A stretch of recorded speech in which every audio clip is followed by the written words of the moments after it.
Welcome to the 2021 Seoul Biennale of Architecture and Urbanism Crossroads Conversations. Hosted by Chun Choi and Jeffrey S Nesbit, Crossroads Conversations expands upon the Guest Cities Forum and provides a more intimate setting to examine pressing questions centered around design discourse, environmental research, and the status of our profession.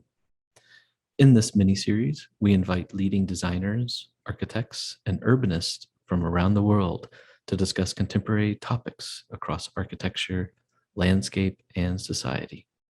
Welcome.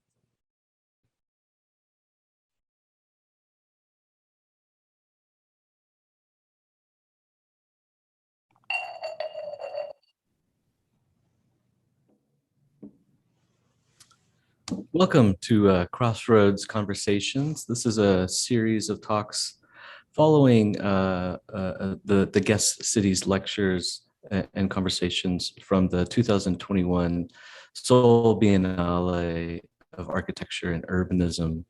In this series, we're going to have more intimate conversations with key figures and leaders in our design communities, ranging from architecture, landscape, and society. And stay tuned. We will have a few more following today's session, all of which will be uploaded both on the Seoul Biennial's YouTube channel as well as on the Seoul Biennale's website. So welcome. I'm going to hand it over to my co-host, co-curator of the Seoul Biennial for 2021, Mr. Chun Choi.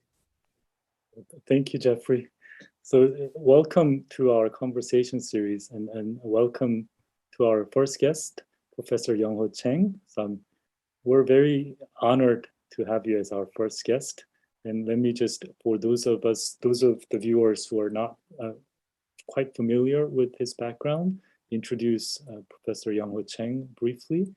So he was educated both in China and the US and a former head of the Department of Architecture at MIT. And also having taught at Harvard and University of Michigan, holding chair professorships there.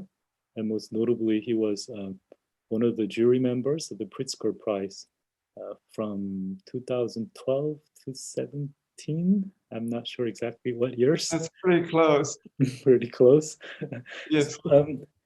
In our guest cities exhibition at the Seoul Biennale, we have received a great project from Professor Ho Chang's practice, Taishang Jianzhu FCJZ, based in Beijing. But they were generous enough to share their latest project in Shanghai, which is why we have included the city of Shanghai as our guest, one of our guest cities. And it's a Jiading Mini-Block, which we have uploaded on our website exhibition as well. And maybe you can start talking a little bit about that project, because we were impressed with the way you were trying to reinvent the basic fabric, urban fabric of a Chinese city and making it more humane and walkable. And just by a simple idea of scaling everything down from grand super blocks to a human scale walkable block where you can walk comfortably anywhere, even in rain. So this was a very nice project to see, especially coming from a commercial sector, not the public sector. So would you like to maybe introduce us to that latest project first before we yes, to a formal presentation? Okay, well, before I turn on my slides, I just wanted to say it's been really an honor and a pleasure to be part of Seoul Biennale of Architecture. If not because of COVID, of course, I would love to be in Seoul. Not only because of this event, I have many friends, architects, friends. I even have a godson in Seoul, Exactly. whose mother you may know is Hailin Su. Oh, of course. It's Hailim Su's son. It's our godson. But anyway, and then we participated in Guangzhou Biennale and so on. And I just feel like Korean architects and us, we're not only neighbors, and we are actually sharing a lot of the same concerns and issues. So of course, urban concern is a very common one. And so now I'm gonna turn on the slides. So I would actually present 5 projects that to some extent is urban. Of course, I'm an architect. All the projects I do are architectural projects.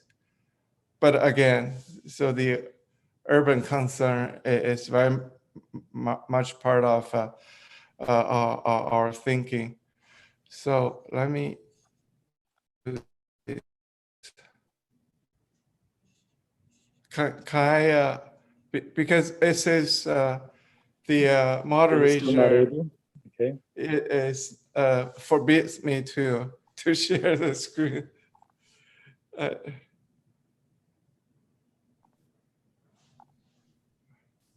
June, you can just make them co-host. Yes.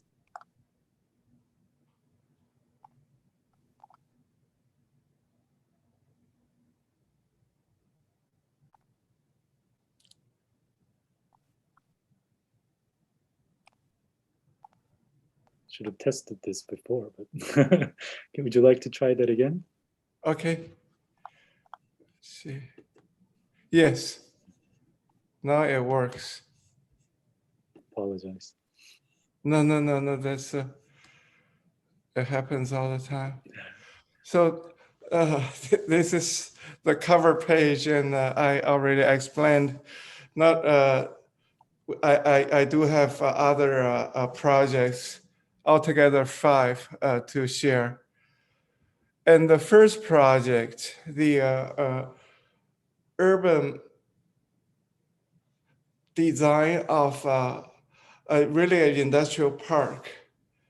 It started many years ago, and when we got the project, got the commission, so I was wondering about one thing, because still today, the typical new Chinese block is from 500 meter by 500 meter up. So it's huge. Of course, it was meant to create often, almost always, a gated community of sort. Although an industrial park is not residential, but it typically would follow that logic.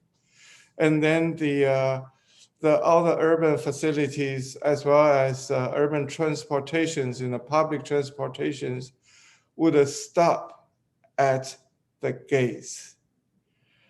So it really is like cutting a hole in the city. These kind of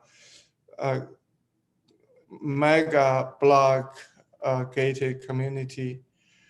So I thought maybe we could try do one thing, as Mr. Chung Choi already mentioned, to bring back the human scale to this industrial park and see if people like it. So my client was very interesting. They were open-minded enough that when we presented the idea, they didn't say yes or no. They didn't say they like it or not. They took it to their potential clients, and they got positive feedback. And that was the first time they thought they would like to go ahead with it. And then after almost 2 years, there were all these different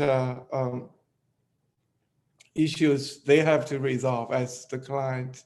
And finally, the project went ahead. And in fact, eventually, when they rent, it's a commercial project. When they started to rent these offices out, also there was they received a very good result. So I like to say at this point that I think from time to time, what we think as architects is being perceived as sort of self-indulgent.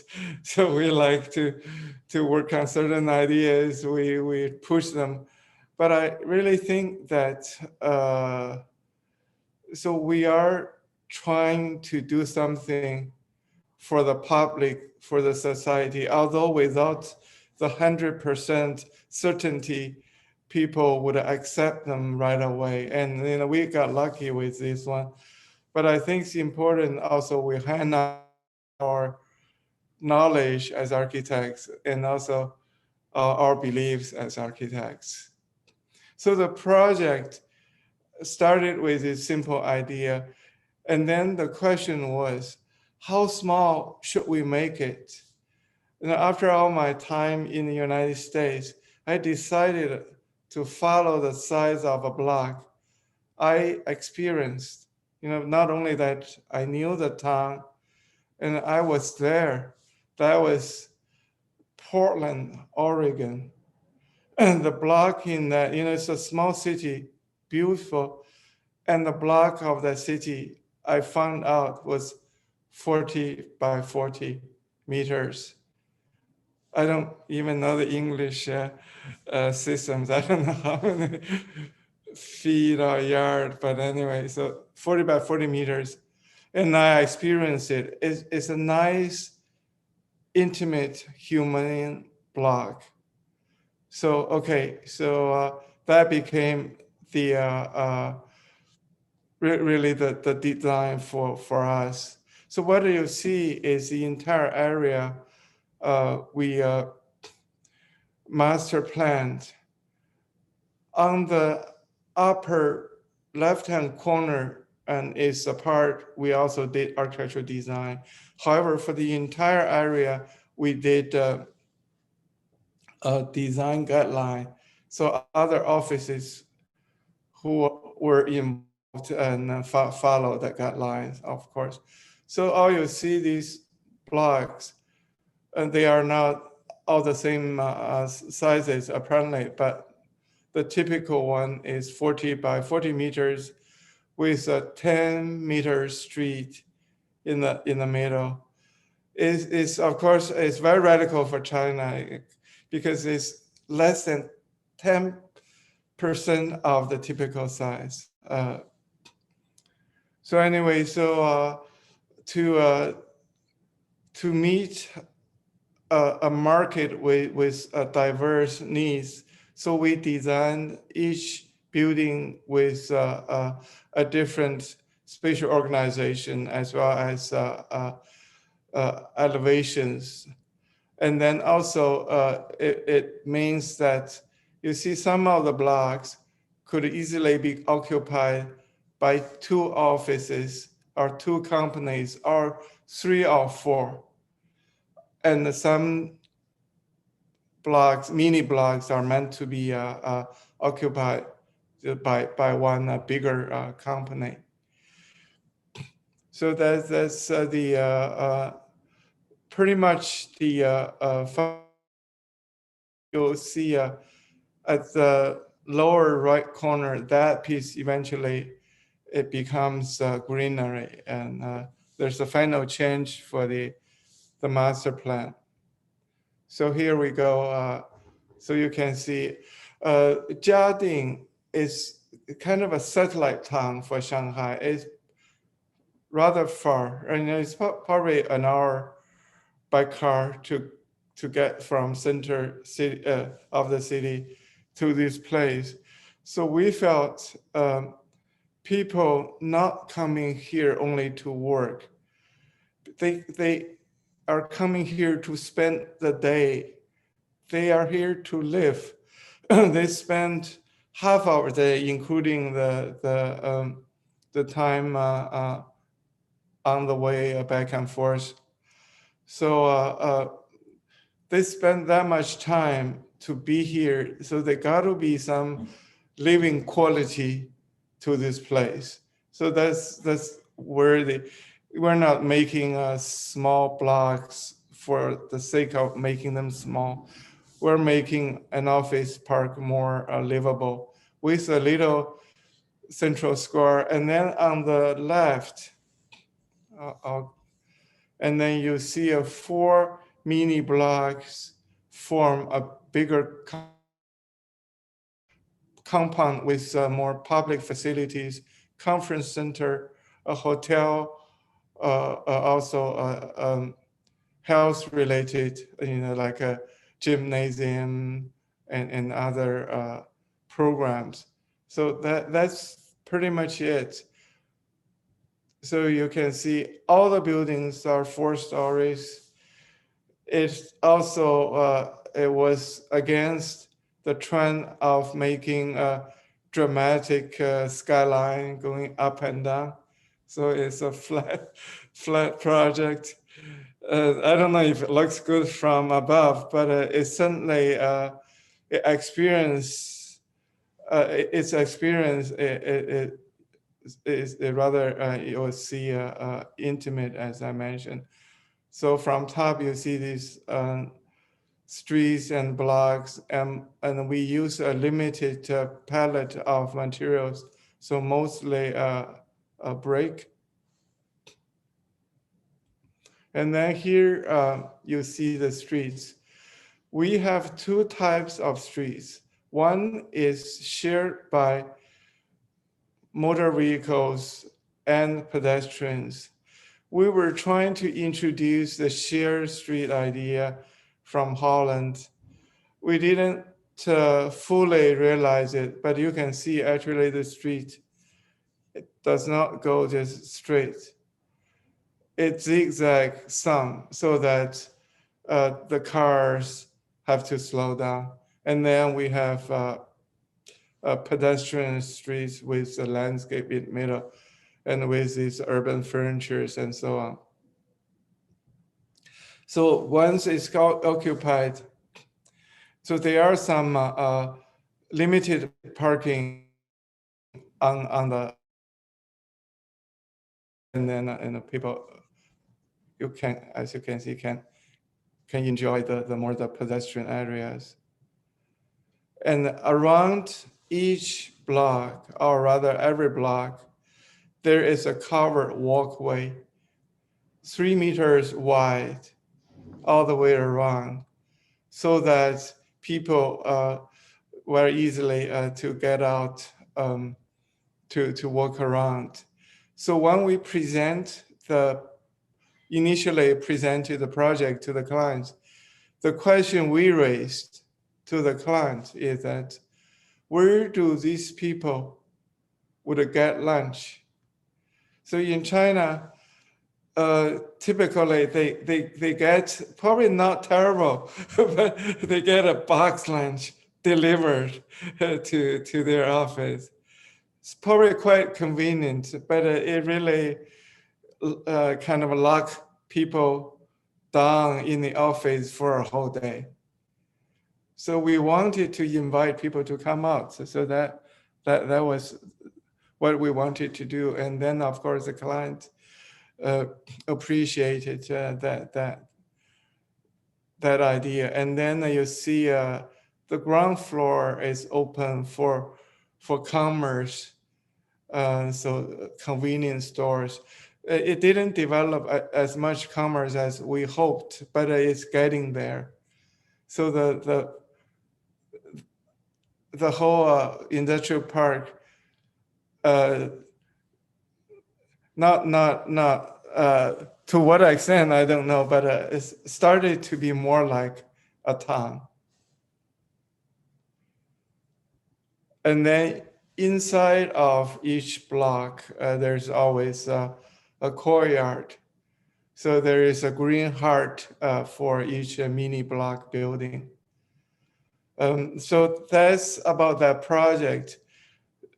it's about scale. That was the main idea. And then there are other features such as covered walkway and so on, so that the small size is about livability. And then we were super glad that the market responded in a positive way. And so it gave us hope. So the market, first of all, is a moving target. So if we can think the market would have more or less a dimension of humanity hidden in there, and then that's what as architects we like to excavate and find it. So maybe so it's not only luck, but maybe we found it. So anyway, this is still a office not occupied at that time. So you get to see the spatial quality a bit. You see the materiality, the brick detail. And then in our office, I'm gonna very quickly go through 4 other projects.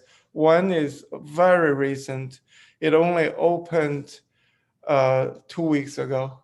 So I thought it might be interesting to share. The next project is the pharmaceutical company Novartis, their R&D campus in Shanghai. We were commissioned as the overall master planner, and we also designed one of the lab compound. So in this case, also we were doing not a piece of the city, unfortunately, but rather enclosed, sort of freestanding a campus. But instead of having a blank sheet of paper, just with some buildings standing as objects on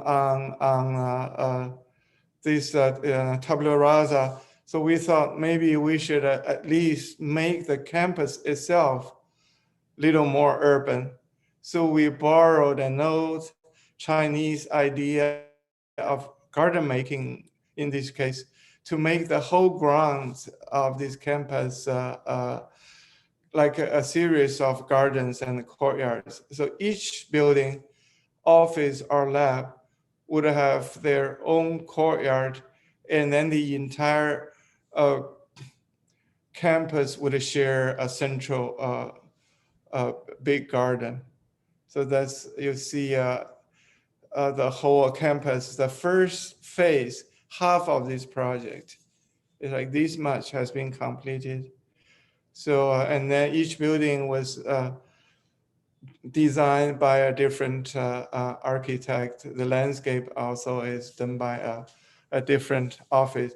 Now you are looking at the big garden in the middle.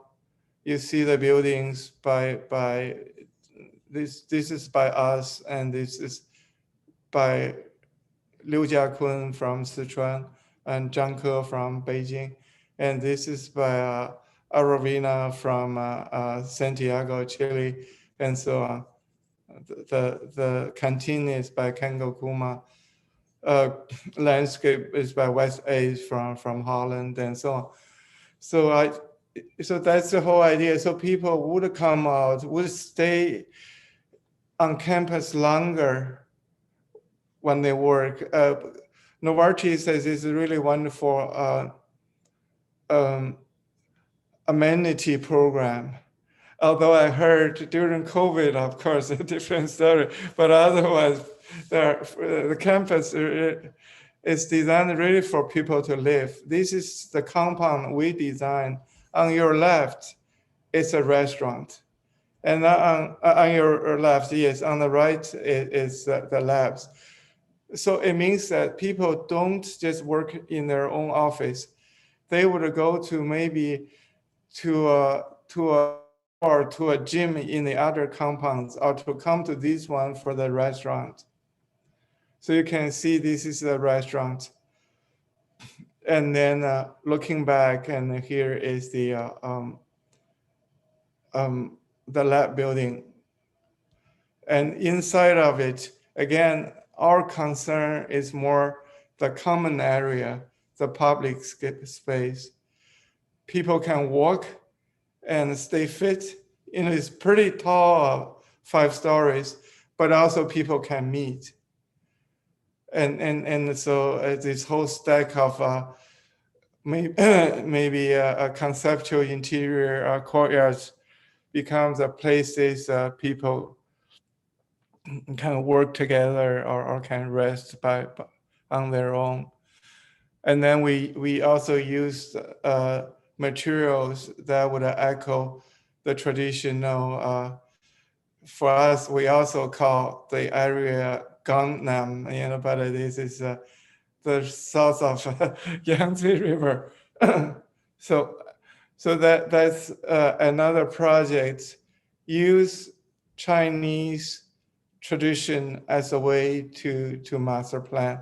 The Chinese tradition specifically is about garden and courtyard.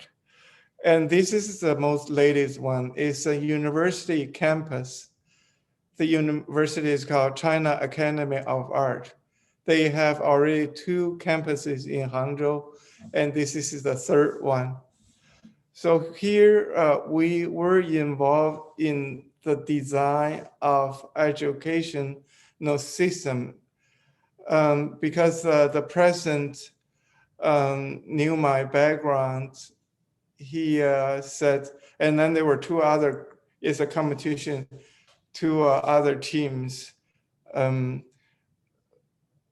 each case, the leading architect was also a professor somewhere. So they asked us to imagine how higher education can be at this point when we have an entirely new campus. So this is part of our proposal. Apparently, we're thinking of producing a person that is not kind of pigeonholed to just a profession, but some maybe who would eventually create his own or her own profession. So there is a foundation, of course, teaching and learning, and then developing an area the student would concentrate, and then would broadening out and to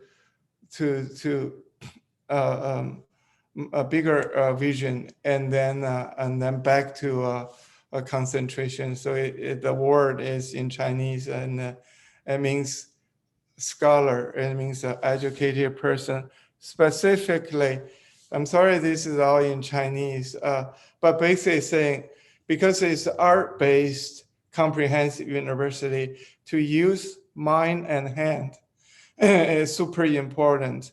So this is all about how to learn through making. This is MIT has that mental anyway.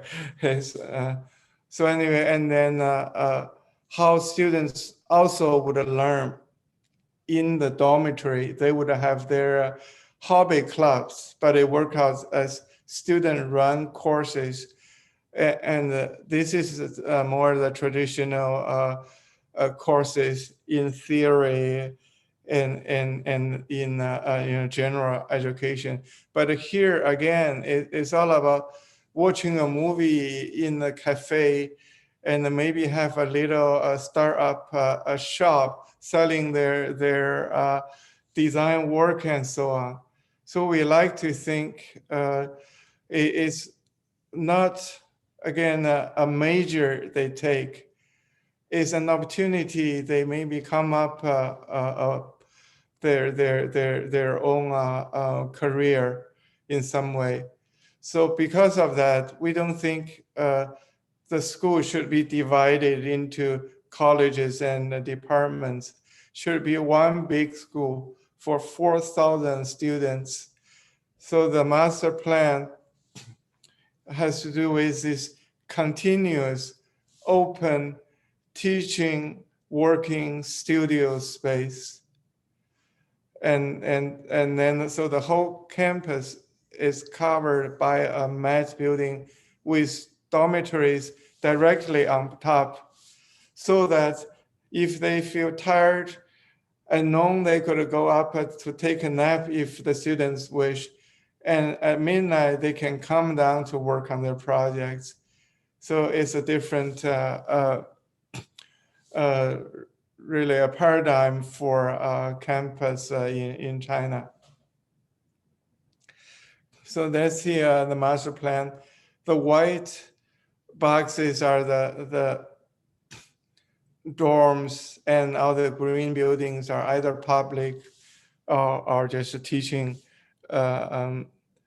facilities, research facilities. It's a piece of wetland, so we have all these waters. And so this is where we are. 2/3, it's about, I'm sorry, it's more right. 2/5 of the campus being completed, and then 3/5 in this whole area are still under construction. So this is we call it the infinite lab, because it goes on and on and on. So you can see from this angle. And this is the second floor teaching, research, and facility. So there's also a lot of natural light. And here you see, I don't have the most update photos, so you see more construction sites. And then so you see the dorms on the back, and now these infinite studios in front. I just go quickly to get an idea.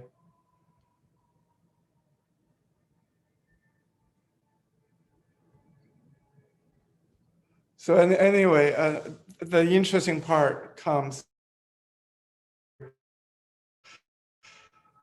and our design for the physical facilities, of course, as you saw a little bit, is done by an architect's office. But we thought, even we designed it, how students should occupy to engage this campus is not entirely up to us. So we again, with the educational system, we discussed with our client, the university. So they actually run a course about how to be on this campus. So these are student models. Because we did an exhibition, so they put their ideas into one big model. So you can see, so they really worked out all sorts of scenarios beyond our imagination. So I think we only could hope the campus will evolve. I'm sure it will, and then will be better than what we designed initially. So that's, again, outside of the studios, and that's the first day of school. And this is still the empty studio. And here is the first class. I wasn't able to be there, but it was so exciting to see these images. So they did exhibition in the Infinite Studios at the beginning, and canteen in the Infinite Studio. So they eat. And of course, there are areas and under the cantilever eaves for students and the faculty alike to enjoy. So in the gym we designed, and is used for big gathering of students. So anyway, and the two other projects, I go even quickly. City is not something built from scratch, although it happens in Asia once in a while.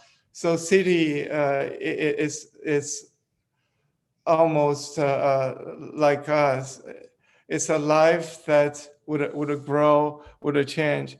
So we are asked to develop this area in the city of Chongqing into a museum for Forbidden City, because during World War II, during the Japanese invasion, so the relics of Forbidden City was stored there for a period of time during the war. So what we did, so this is, you can probably already see, this is the buildings we repaired, restored, and this building we renovated, and then there are the new buildings. So in a way, I think urban design could be an opportunity for the public, especially if it's a public facility, not to here only to look at the forms and shapes of architecture, but to get a chance to understand the passing of time. Because the city has a history, they are here to understand, some of these buildings were built more than 100 years ago. And then the way, so you can get a better idea. The way we did, especially for the inside, so for the outside, the new building, the old building, new building on the right, old building on the left, and so on. However, we keep the formal language very coherent. Here again, the renovated, the old and the new. And now, of course, we keep these outdoor spaces as the original, and so that you get a sense of the old hill town of Pudong. You already see the skyscrapers on the other side of the Yangtze River. I really wish the view could be better, but that's out of our control. So little places people can stay around the grounds. But the important thing for us also is that all these buildings would use a similar roof shape, but with a different structural system to support it. Because some, and you can see here, some were simply restored. So they were, in a way, 100-year-old structural system, but some were repaired and some were new. So this is the first building which we opened up at the facade. But here is what's important. So we developed 10 different sections. So some are similar. All the new ones is use laminated wood to have different structure configurations only inside. The restored ones and then the new one. So restored ones would be like this. You see some newer materials and some older materials, and that's the new structure, but supporting an old roof form. And this is one of the renovated building. Again, it's a timber structure, and formally it started to be a more modern, perhaps. And this is the steel structure space on the outside, so it looks slightly different with a rolling roof without a ridge, and also is traditional. Can see the new building. And then once the exhibitions is installed, see the older part of the building and then the newer part of the building. So we like to think the building, of course, as a museum would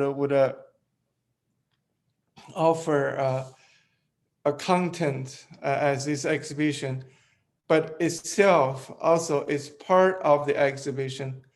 So for someone who's interested in architectural design, and they started probably to notice how difference of the structure from the older buildings for the newer ones. And the first building became a bookstore and cafe, and that building at night.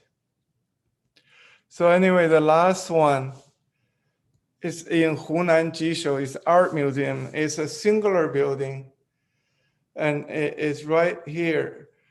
And this is the only time, although it's one building, but we were able to help the client to choose a site. But actually, the reality was that they decided sites in the newer part of the city. It's typical, nice piece of land with very wide streets around it. It's kind of an island. I thought I'm really into art. I may make an effort to drive, I don't know, 5 kilometers for a show and so on. But would everyone do that? Why don't we plug the art museum in the fabric where people are? And the client bought the argument, especially the land over the river would cost them nothing because it's owned by the city. This is a city for the, a project for the municipal government. And then that's what we did. So it has to be a bridge because we're on the river connecting two sides of the town. And so it turned out to be something like this. We have this old tradition of a covered bridge. It looks different than the Dutch or American covered bridges, but the idea actually is the same. It's not a place people only passing by. It's also a place people would spend time there taking rest and having something to eat, or even just there to play chess. It's a sort of urban public living room kind of a thing. So, and then that's how we did. So we have the pedestrian level here, and then we have the art painting gallery there. In between is a big open exhibition space. So the steel bridge has the ability to let maximum amount of flat water to go through, cutting the tree branches on the way. And the concrete bridge is for the museum. So together is something like this. So the pedestrian bridge, the art museum. Actually, on the art museum, on the pedestrian level, we thought maybe still people don't go upstairs. What do? So we had 2 skylights, so they could get a glimpse of the museum on their way to work, to school, to shop. And because it's raining, they just wanted to go in. The museum is free, admission free. And then if they want to just cross the river in our museum, they can do that. And then this is a more current photo. So people do rest there, and then hopefully there's going to be more and more activities. So these platforms are for the vendors to set up their little cart or something. They are yet to come. So anyway, inside the museum, the empty architectural space, the art gallery, painting gallery. This is the facade. One of the 2 entrances. This is the other entrance. This is what we say a nail household. I don't know if you have that concept, because that family refused to move. They just stayed on. I thought it's just fine. And then inside the museum, the empty one, and then you see it from afar. Actually, now it's used. I just haven't got the slides of the inside. So again, so I do believe that architecture is something that once you open it to be part of the city, to be urban, and then even socially and culturally, it would really make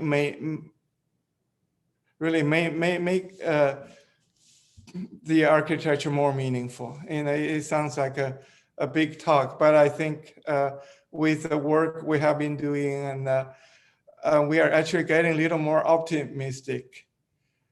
And so with that statement, I end my talk. Probably went on too long, but I would love to share this much with you, and hope that's okay. Thank you. Wow, thank you so much. It was, thank you for sharing the latest projects that not many people have seen, and I certainly haven't seen these projects. And I don't know, maybe I can just start with a comment. Yeah, let me just stop sharing so that we can. I like having that nice image in the background too.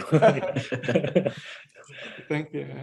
These 5 projects, to me, have been almost like a proof for one of my beliefs that the architecture must be local and regional, because a good building is not just about a good design, but having a deep understanding of the social structure underneath and how people actually occupy and use the space, just sort of being culturally embedded in the context is a requirement almost for good architecture, and only locally based and regionally based architects can do that. And it's just been quite inspiring to see your cultural understanding in these Chinese cities really bringing to light how people get to use this space and architecture in a different way. And I can't get over, well, each project has such an interesting story to tell, but that image of that huge model that the art school students made, I can't get over the size of that model. And in a way, that's a participatory project. So the students had a chance to decide how spaces were organized inside. So it was really a tool for communicating with the students. Yes. Again, I'm sorry that I don't have certain images. They do also a physical exercise in the Infinite Studio with class going on at the same time. So they kind of took the idea and already have gone further than we thought. Yeah. I mean, the project is somewhat reminiscent of the 60s experiments in Europe about how to organize social interaction and community through architecture, and then just having that broad expanse of horizontal space that continues on and on. It is somehow related to that utopian concept of this homogeneous community-based architecture. But when you take it into this Chinese art school context, it works in a very different way, I think. Yeah, and by the way, school, the art academy also took our suggestion. They abolished the departments. Actually, there's no department.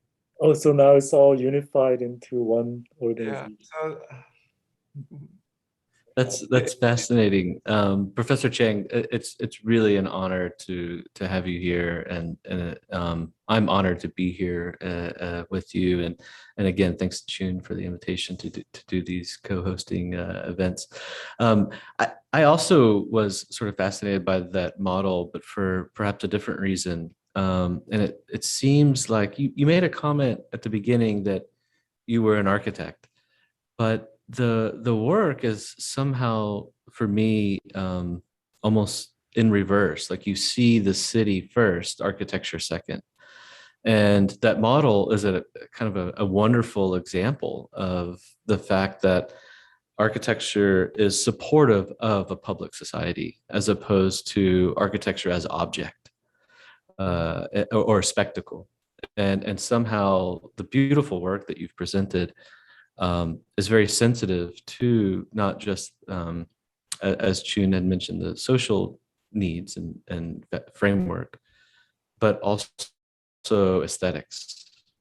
That there's a really deep kind of interpretation of an architectural aesthetic as it relates to the broad. You were showing the bridge project, and then when we saw the facade of the bridge of the museum, it all of a sudden the bridge disappeared and it was architecture again. And then you see it from the river, and then it's infrastructure. And so do you, in your work, the conversations in your office, I mean, how are those discussions played out as it relates to fabric or object? It's very much as you described, in fact, because you can see on each side of the river bank, there's a commercial street, which I didn't explain.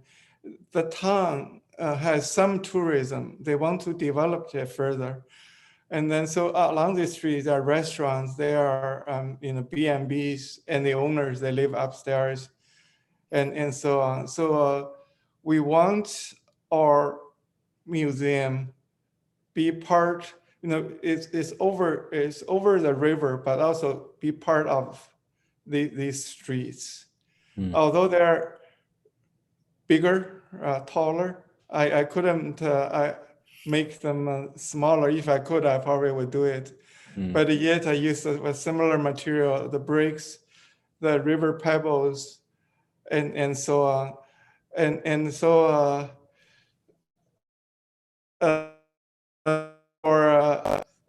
so in a way, on the streets, right, it's a bridge hidden. Right. It's a hidden bridge.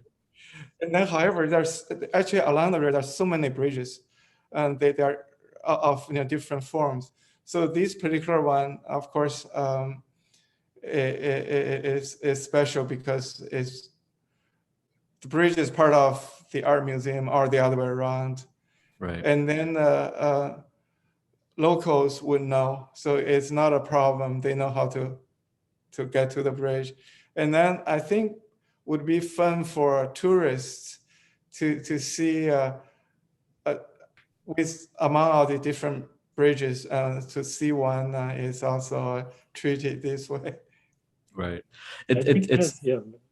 Yeah. I just wanted to follow up because I'm so inspired, by the way, by the work and the way you think of architecture, and kind of going back to maybe the first project you showed, Jiading, and it's sort of architecture as a vehicle for perhaps pushing back against some of the ordinances, zoning, or regulations that might exist otherwise. And certainly in the United States context, zoning is something that needs to be revisited often.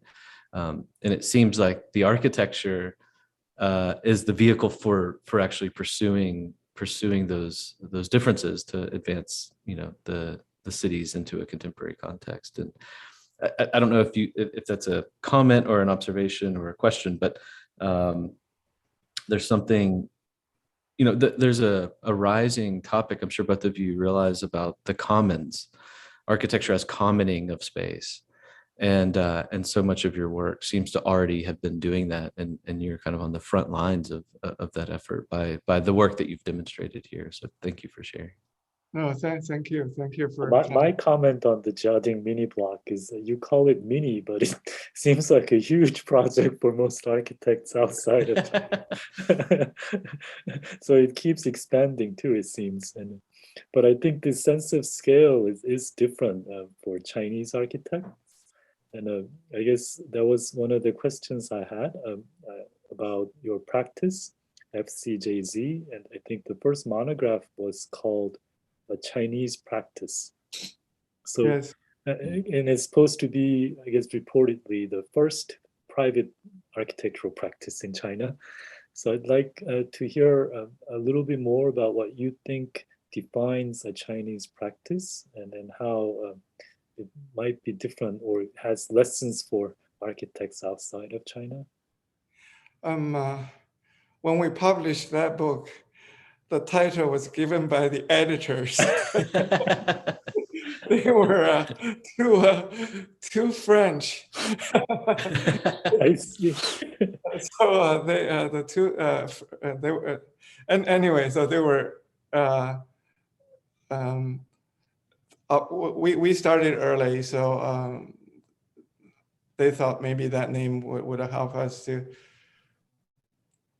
convey the fact that we were one of the first to practice independently. And however, today, the question Mr. Troy asked is a question we ask ourselves. There's a role model, I have to say. It's you all know it's Jeffrey Bawa from Sri Lanka. Mm-hmm. He spent lots of time in the West. He went to, I believe, even boarding school in the UK and studied law and studied architecture at AA. But once he went back to Sri Lanka, started his practice, and his work connected very, very intimately with the Sri Lankan culture and landscape, everything. So I thought one thing is that it's not about formal expression. It's not about doing something there that has to be in contrast of the knowledge and culture we absorbed from elsewhere. I'm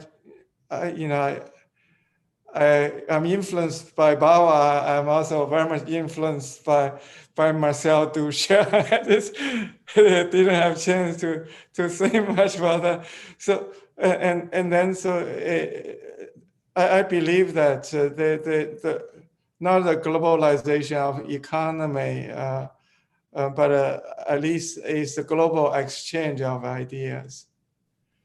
However, today, what we are pushing at this point is something, again, we don't own it in any kind of a exclusive way. But in China, the societal as well as the economical environment maybe allow us to do a little more. So simply put, it's like this. The Chinese contemporary culture is, of course, nascent, which means nobody knows how it should really be. It's a big open question. So that made us, ourselves as well as the clients, rather open-minded. And we kind of also, they are well traveled by now. So often that it makes us are rather, so we don't put it this, we don't mind to try to tell the clients some radical ideas. Okay, if they get killed, often they do, it's okay. But once in a while, as you can see, that idea was accepted. You never know. So the optimism is not a certainty that so every ideas we have, our observations will be shared, but it just once a while it does happen. So it means that the idea of programming, as some of the older generation of architects like Bernard Schumi would trying to advocate. For us, it's actually daily practice. To give you an example, we were commissioned to do a theater in a seashore, kind of a touristy place. And then we thought a big theater, the bigger it gets, and the fewer you use it, right? How could you gather 1,000 people in the audience very often? So what do we do with the building during the day and when it's not having shows? So a client didn't have an answer. And then we proposed, why don't we have markets? So every morning there's probably a fish market or for produce, and then maybe in the afternoon will be a craft market and so on.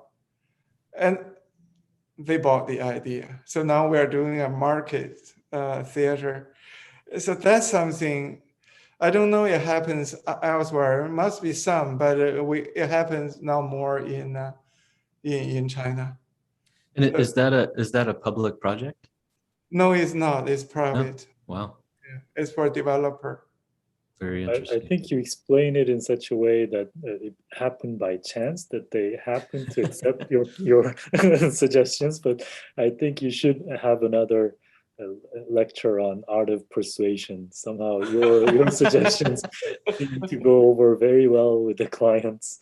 And Actually, well, thank you for your compliment. But I have a hard time to verbally convey my ideas. I talk too much like an architect. That's the problem. because the last project, the public art museum, the Bridge Art Museum project, I think it seems easy now, but must have been very difficult to persuade the Chinese government to accept this proposal of doing a non-monumental infrastructural art museum where people can just constantly go back and forth. Is really far from the typical idea of a monumental and pristine art museums that they usually think of. And even that male building that remained, this having this building not taking advantage of eminent domain and then taking a very modest posture in the city and leaving that building alone, I think altogether is very different from what we are used to seeing in public projects. So it must have taken a lot of persuasion on your side. Yeah. Jeffrey mentioned a word. I think object, treating architecture as object. I think in China, that's